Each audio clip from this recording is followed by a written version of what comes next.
Je vais donc passer maintenant la parole aux usagers et au travers de Jean-Marie Barbier, pardon, donc président de l'APF, co-organisateur de la journée et soutien du CRM.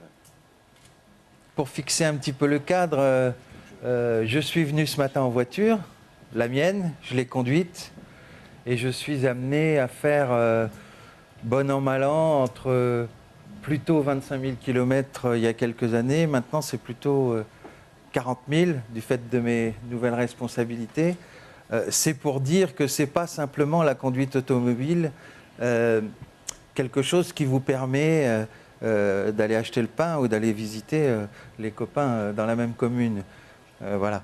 Peut-être en préambule, monsieur le délégué, monsieur le président, mesdames et messieurs, la liberté de se déplacer, on l'a déjà dit, on le redira, est un enjeu primordial pour tout citoyen, quel qu'il soit. Vous n'imaginez pas le sentiment de liberté le jour où vous avez simplement le droit de conduire.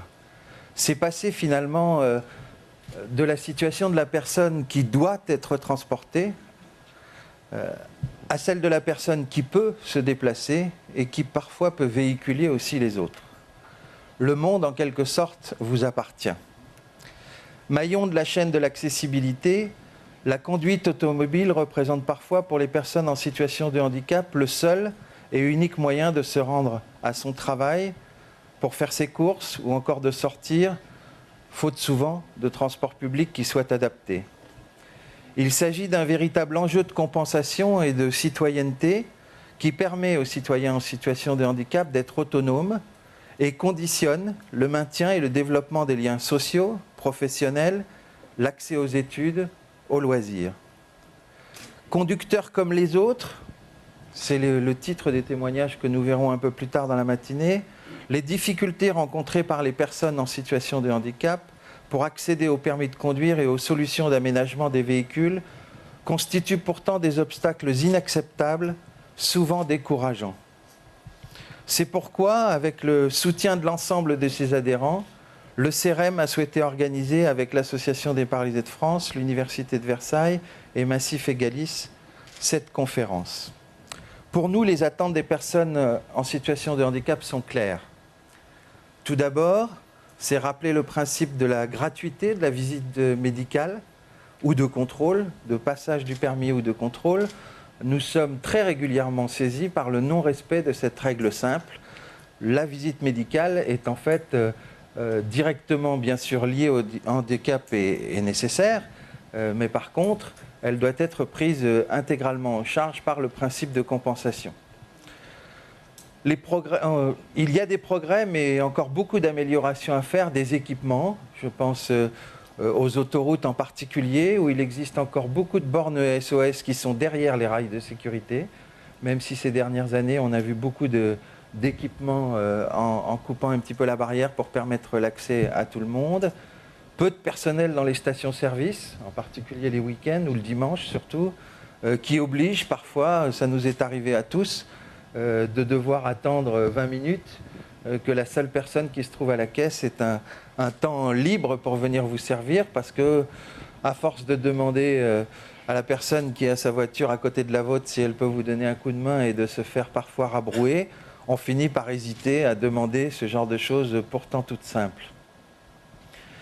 On peut aussi demander aussi aux forces de police d'être un petit peu compréhensives dans certaines situations. J'ai le souvenir d'un ami victime d'un handicap ou porteur d'un handicap visible, une infirmité motrice cérébrale, conduisant, se faisant intercepter au péage et emmené d'urgence à l'hôpital parce qu'on pensait bien sûr qu'il avait bu un coup de trop et que dans l'énervement qui est souvent lié à son handicap et à sa difficulté d'élocution, il n'arrivait simplement plus à s'exprimer et à expliquer sa situation. On pourrait aussi souhaiter un rapprochement entre les constructeurs automobiles et les équipementiers. On se retrouve dans bien des situations à voir les uns et les autres se rejeter la faute d'une panne, de quelque chose qui ne fonctionne pas bien. Dans un monde idéal, on pourrait considérer même que les équipementiers devraient être totalement intégrés aux constructeurs. Comme ça, ils travailleraient tous ensemble et ils verraient vite ce qui va et ce qui ne va pas sur les véhicules.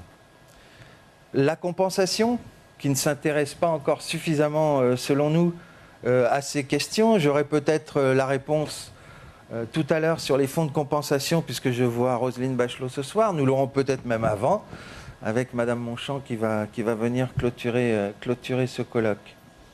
Et puis, on vient de parler des fonds, monsieur le délégué, de la GFIP et du FIPH. Il persiste encore un cercle qui n'est pas tout à fait vertueux et qui consiste à dire que dans le cadre de la conduite automobile, ces fonds vont vous aider si vous avez un travail. Or, parfois, avoir un véhicule est la condition nécessaire, pas toujours suffisante, pour justement accéder au monde du travail. Et puis surtout, il s'agit d'avoir une information et un conseil sur tout ce qui existe en termes d'offres, sur les aménagements possibles et sur leur financement. Il faut aussi faire connaître cette possibilité de pouvoir conduire aux personnes en situation de handicap elles-mêmes qui peuvent se trouver dans des situations d'isolement, de crainte par rapport à cette situation de conducteur.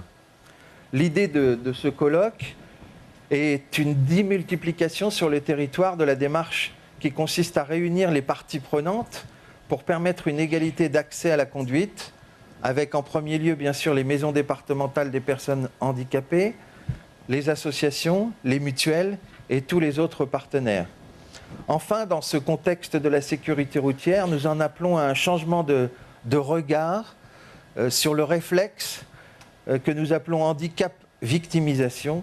Nous aspirons à être reconnus pour ce que nous sommes, des citoyens, des conducteurs comme les autres. La conduite automobile, pour nous, n'est en aucun cas un luxe. C'est d'une certaine façon une possibilité d'accéder à ce à quoi les personnes valides accèdent tout simplement sans se poser la moindre question. Je vous remercie beaucoup.